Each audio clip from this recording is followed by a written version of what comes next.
Welcome to the only daily podcast focusing on compliance news of the day. Each morning, start your day with a cup of coffee and Tom Fox, the voice of compliance, to hear about 4 of the top compliance, corruption, or leadership stories you will need to start your day. The Daily Compliance News is a production of the Compliance Podcast Network. First, a word from this month's sponsor, Ethico. In the delicate arena of compliance, every conversation matters. Traditional methods can leave callers feeling unheard, but Ethico changes the game. Our empathetic interview technique reshapes compliance calls into powerful, compassionate interactions, ensuring no crucial detail is missed. It's about creating a conversation that matters, that resonates, that makes a difference. Be the change in your compliance approach. See the transformation for yourself at ethico.com/CPN. Book a demo, try our free ROI calculator, and explore the white paper by Tom Fox, The ROI of Compliance. The Daily Compliance News for April 24, 2024, the No Non-Competes Agreement. And we begin with that story as the Federal Trade Commission has banned limiting employees from working for rivals through non-compete clauses. This significantly reduces workers' wages and stifles new business and new ideas. Of course, businesses don't want this. They want to keep people and not ever have to let them go to a competitor. So this will be a significant court case, but it's certainly the first step to get rid of these heinous clauses. Next up from the Wall Street Journal, Risk and Compliance Journal, Dylan Tokar reporting that prosecutors have unsealed an indictment charging 10 individuals with a scheme to illegally procure aircraft parts for Venezuela's state-owned oil company, PdVSA. The indictment follows the arrest of one of the defendants last week. The gentleman arrested was the head of PdVSA's logistics, procurement, and warehousing.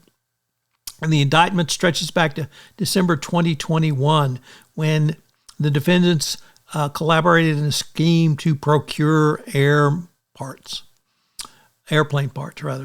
Next up from the Financial Times, in an inside business opinion piece, the question is posed is, why is CEO succession so difficult to get right? Boards are being forced to think about finding future leaders earlier as shareholders demand greater insight.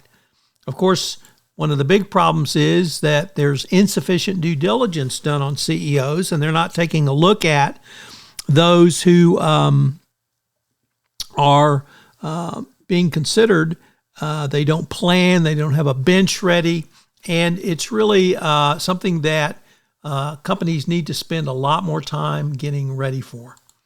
And our final story comes to us from Jazeera, which reports that Ukraine's agriculture minister has been made a suspect in a corruption probe. He has pledged his full cooperation.